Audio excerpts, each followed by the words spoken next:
నమస్తే. నేను మీ కుప్ప పద్మిని. ఇన్నాళ్ళు మీ సపోర్ట్‌ని నాకందిస్తూ, మీ ప్రేమని నాకందిస్తున్న ప్రతి ఒక్కరికి కృతజ్ఞతలు. ఇప్పుడు చూడబోతున్న ఈ వీడియో కూడా ఖచ్చితంగా మీకు ఉపయోగపడుతుంది. లైక్, షేర్ అండ్ సబ్స్క్రైబ్ చేసి మీ ఇష్టాన్ని, అలాగే మీ సపోర్ట్‌ని నాకందించండి. అలాగే ఈ వీడియో పట్ల మీ అభిప్రాయాన్ని కామెంట్ సెక్షన్‌లో కామెంట్ చేసి నాకు తెలియజేయండి. నమస్తే. నమస్తే. Welcome to our channel. నేను పద్మిని. ప్రస్తుతంతో పాటు ప్రముఖ ఆధ్యాత్మికవేత్త, ఆస్ట్రోన్యూమరాలజిస్ట్, వేదిక్ వాస్తు స్పెషలిస్ట్, శ్రీ విద్య మరియు హనుమత్ ఉపాసకులు, బ్రహ్మశ్రీ డాక్టర్ శివయోగి సిస్లా జయశంకర్ గారు మనతో పాటు ఉన్నారు. మాట్లాడదాం. నమస్కారం అండి. సార్, క్రోధినామ సంవత్సరంలో రాసుల వైజ్ గా కూడా ఎలా ఉండబోతుంది, ఎవరెవరికి ఎలా ఉండబోతుంది, ఇయర్ మొత్తం కూడా పీస్ఫుల్ గా వెళ్ళటం కోసం ఏం చేయొచ్చు అనేది చాలా వివరంగా మాకు అందిస్తూ ఉన్నారు. ఆల్రెడీ మేష, వృషభ, మిథున రాశుల గురించి మాట్లాడుకున్నాం. ఇక ఇప్పుడు కర్కాటక రాశి వాళ్ళకి ఎలా అసలు ఈ సంవత్సరం అంతా కూడా పీస్ఫుల్ గా వెళ్ళాలి. ఆల్రెడీ అష్టమ శనితో కొంత బాధింపబడుతున్నారు వాళ్ళు. దాని నుంచి కాస్త ఉపశమనం పొంది ఎలా ఉండబోతుంది ఇయర్, ఏం చేసుకోవాల్సి? ఓవరాల్ గా మనం ధర్మబద్ధంగా ఉంటే అందరికీ అన్ని బాగానే ఉంటాయి. మన పని మనం చేస్తూ పోతే గ్రహాల ఫలితాలు ఒక రోజు బాగున్నా ఒక రోజు బాగాలేకపోయినా ఓవరాల్ గా బాగానే నడుస్తూ ఉంటుంది. ఇక్కడ విషయం ఏంటంటే do your best, God will do the rest అంటారు. మనం చేయగలిగింది మనం చేయాలి. Do what ever you can, God will do what ever you can't. మనం చేయగలిగింది మనం చేయాలి, భగవంతుడు చేయగలిగింది భగవంతుడు చేస్తాడు, మనం చేయలేనిది ఆయన చేస్తాడు. ముఖ్యంగా కర్కాటక రాశి వాళ్ళకి చూసుకున్నట్టయితే, కర్కాటక రాశి వాళ్ళు, కర్కాటక లగ్నం వాళ్ళు, కర్కాటక రాశిలోకి ఎవరెవరు వస్తారు? పునర్వసు 4వ పాదము, పుష్యమి 4 పాదాలు, ఆశ్లేష 4 పాదాలు కర్కాటక రాశి కిందకు వస్తాయి. హెచ్డి ఈ ఇంగ్లీష్ అక్షరాల్లో, అంటే నామ నక్షత్రాన్ని చూసుకునే వాళ్ళు ఎవరన్నా ఉండి మాకు జాతకం తెలియదు అనుకుంటే, మేము పేరు ప్రకారం చూసుకుంటాం అని అనుకుంటే కనుక హెచ్డితో అక్షరంతో మొదలయ్యే పేరు గల వాళ్ళు కర్కాటక రాశి వాళ్ళు, తర్వాత కర్కాటక లగ్నంలో పుట్టిన వాళ్ళు అందరికీ కూడా ఇవి వర్తిస్తాయి. వీళ్ళందరూ కూడా ఈ సంవత్సరము ఆరోగ్య విషయంలో చాలా అప్రమత్తంగా ఉండాలి, చాలా కేర్ఫుల్ గా ఉండాలి. ముఖ్యంగా ఆ కేర్ఫుల్ గా ఉండే విషయంలో బయట ఆహారాన్ని తీసుకోవడము, ఫాస్ట్ ఫుడ్స్ తినడము, జంక్ ఫుడ్స్ తినడము,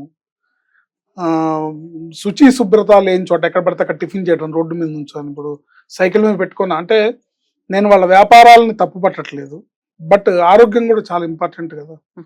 సో ఎక్కడ పడితే అక్కడ శుచి శుభ్రత ఉందా లేదా చూసుకోకుండా ఆహారం తినేస్తే ఈ సంవత్సరం వీళ్ళకి ఆరోగ్య సమస్యలు వచ్చే అవకాశం ఉంది. కాబట్టి ఆహార వ్యవహారాల్లో నియమనిష్టలు లేకపోతే ఆ ప్రాబ్లం అనేది తిన్న ఆహారం వల్ల, కలుషిత ఆహారం వల్ల అనారోగ్యం పాలయ్యే అవకాశం ఉంటుంది.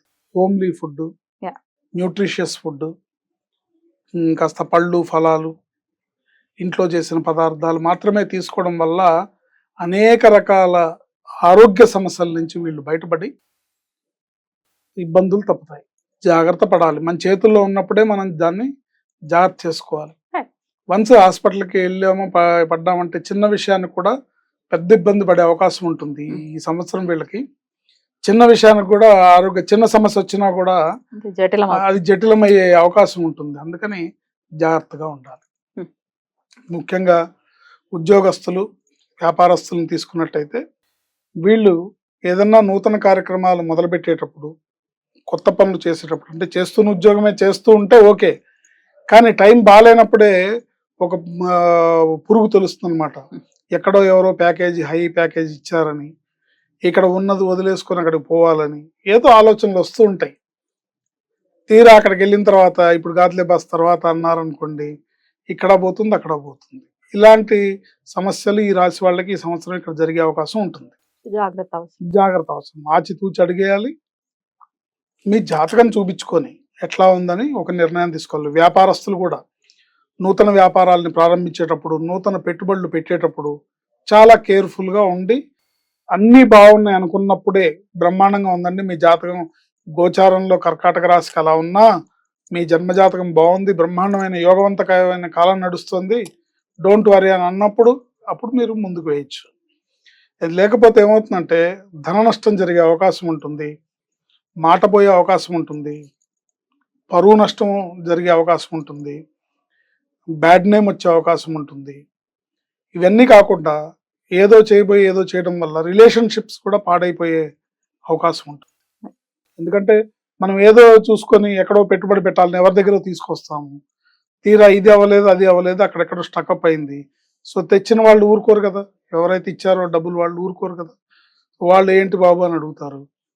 సో మీరు వడ్డీలు కూడా కట్టలేని పరిస్థితిలో, వాళ్ళకి సమాధానం చెప్పుకోలేని పరిస్థితిలో ఇలాంటి ఇబ్బందులు జరిగే అవకాశం ఉంటుంది. కనుక ఉద్యోగస్తులు వ్యాపారస్తులు ఎవరైనా సరే ఈ సంవత్సరం ప్రతి మంగళవారం ప్రతి శనివారం తప్పనిసరిగా ఆంజనేయ స్వామిని దర్శించుకొని పూజించాలి. ఇది ఫండమెంటల్ రూల్. కర్కాటక రాశి వాళ్ళు ఈ సంవత్సరం మీరు కష్టాల నుంచి తప్పించుకోవాలన్నా, బాధల ఇబ్బందుల నుంచి, అంటే ఇబ్బందులు రాకుండా పోతాయని కాదు, ఆ ఇబ్బందులు తట్టుకునే శక్తి మీకు భగవంతుడి అనుగ్రహం వల్ల లభిస్తుంది. కనుక మీరు ప్రతి మంగళవారం శనివారం తప్పనిసరిగా ఆంజనేయ స్వామి గుడికి వెళ్ళాలి. ఆంజనేయ స్వామి దగ్గర తీసిన సింధూరాన్ని ప్రతిరోజు ధరించాలి. మంగళవారం నాడు గుడికి వెళ్ళినప్పుడు, దర్శనం చేసుకోవడానికి వెళ్ళినప్పుడు మీరు అక్కడ పురోహితుడిని పంతులు గారిని అడిగితే కొంచెం ఇవ్వండి ఆకులు అంటే ఆ తమలపాకులో పెట్టి సింధూరం ఇస్తారు. దాన్ని నెక్స్ట్ శనివారం వరకు వాడుకొని మళ్ళీ మంగళవారం నాడు గుడికి వెళ్ళినప్పుడు తీసుకోవడం, ఇలా చేస్తూ ఉండాలి. ముఖ్యంగా వ్యాపారస్తులు ప్రతి మంగళవారం ప్రతి శనివారం ఆంజనేయ స్వామికి ఏదైనా పూజ చేయించడం.